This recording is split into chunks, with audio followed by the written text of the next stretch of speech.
Hi, and welcome to the Ruby Tuesday. My name is Ruben, and this is my review for Netflix's original series that I've been really looking forward to talking about, Jupiter's Legacy. Let me know in the comments below, have you heard about this, how excited you are for it? Do give me a thumbs up, but for now, let's jump into the review. The first generation of superheroes has kept the world safe for nearly a century. Now their children must live up to their legacy in an epic drama that spans decades and navigates the dynamics of family, power, and loyalty. Clark Kent?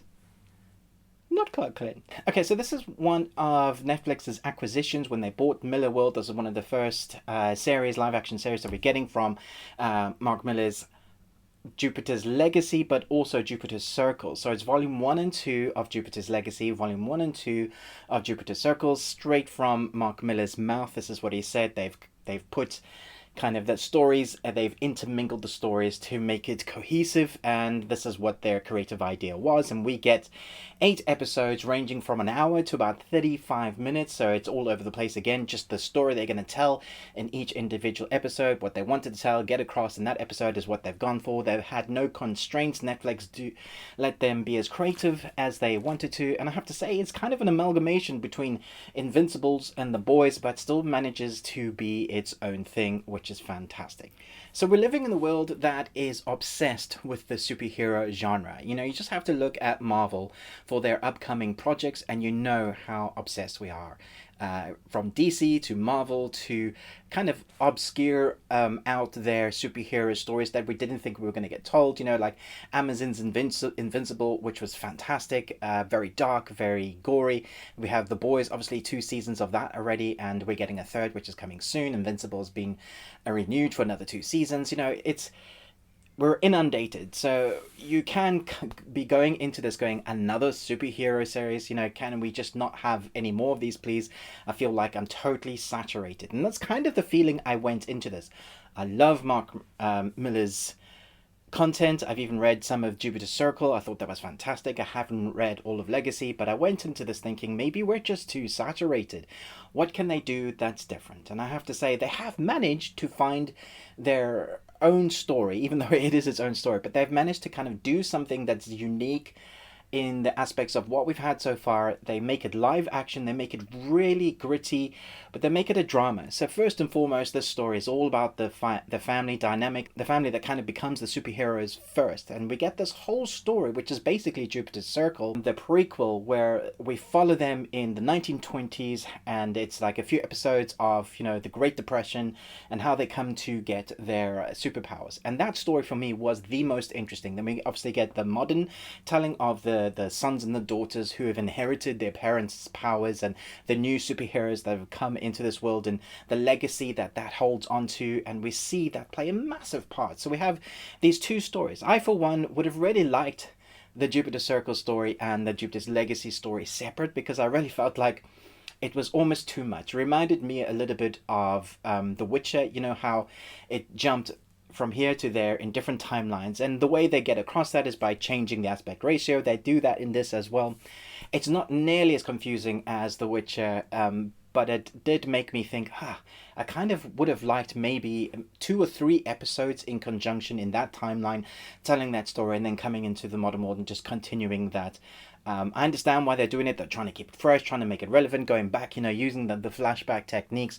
Although it really felt like this is a story that needed to be told in a whole. For me, I really enjoyed the 1920s storyline. It felt very Indiana Jones, very adventure. There was a moment when our characters arrive on an island and you see what they have to go through. There's kind of like a testing, which I thought was really entertaining. The whole lead up, the drama between the family dynamics. Everybody brings their A game. Especially with the characters. So because we're fleshing out characters so much right at the beginning, well, in between episodes, and we're getting big chunks of backstory, it really feels like they're developing those characters, which is exactly what you need to do if you're going to make your audiences care for when you get to the superhero stuff. The series kind of starts off with the big climactic action sequence. If you've seen the trailer, you'll know that there's this big bad that they're fighting against, and it seems like it takes a bunch of superheroes with all of their powers to take on this one guy. And from that sequence of events, things occur. and we're jumping backwards and forwards in time. And so that it makes it's kind of like that's the part, and now we're going to see how everything led up to that moment. You know, origin stories, family dynamics. We have a daughter that is just not wanting to have to do anything with the family, and so what happens when a daughter has all superpowers? She's also kind of going, yeah, I'm not having anything to do with you, and gets on drugs and alcohol. And someone with powers, you see how messed up that can be. And then you have a son that's trying to live up to the father's name, the shadow, in the shadow of his father, and the father always pushing his son. It feels like if you took the Superman story, but you made it much more family orientated, kind of like the Lois and the Superman stories TV series that we have now, but you make it grittier, so they're not afraid to show sex, they're not afraid to show swearing. It's a very more worldly. It's a worldly superhero story. It's not quite to the extent of The Boys, not quite to the gore extent of Invincible, but somewhere in between that line. It just feels more realized, a more realistic look at what actually would be like to have superpowers if you had like the weight of the world on your shoulders, and you always had to be above everything. So the code is the thing for this superhero, especially our main protagonist that kind of leads the group. And there's always that code, that testing. It reminds me again, very much like Superman.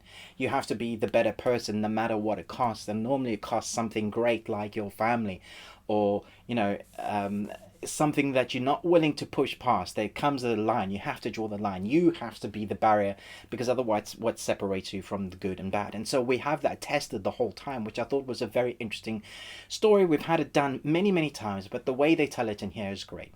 The action sequences, when you see it, are fantastic. They show it, they don't tell it, and the shots for the most part are wide, so you get to see the action, which is exactly what I want. I hate fast, quick cut editing and shaky cam.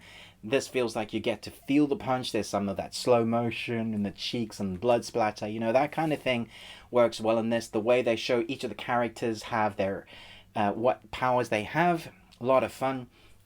And then by the time you get to the end, I think episode 8, it leaves you wanting more, and there's kind of a cliffhanger. I'll do a separate spoiler ending talk about that, so no spoilers in this. Suffice to say, I really enjoyed it, and I was surprised by how much I enjoyed it, because that does feel like we're very much saturated. This superhero world is here to stay. Next 5-10 years we're getting another bunch, a plethora of films, and I don't know how they're going to keep making it relevant or change it up somehow. We enjoy it, but what are they going to do to make it stay relevant? And that has to be character based. You have to like the characters, you have to care about them, so when they're getting slapped in the face across the planet, you care about that. When people die, you care about that. Rather than just, hey, there's a big laser beam in the sky, now what are we going to do? It's, oh, my friend just got stabbed, I care about that. And I think they do that well. Acting good, great special effects, good story, because we've had the story from the graphic novels transposed, I think, really well. I'm going to give this an A-. So even though I would have liked the separate storylines, I still think it was really well done. So let me know in the comments below how excited you are for this. If you've read the graphic novels, who is your favorite character in the graphic novels, and who are you most looking forward to seeing in the TV series? Thanks so much for watching this, but most of all, until next time, remember, live long and Tuesday.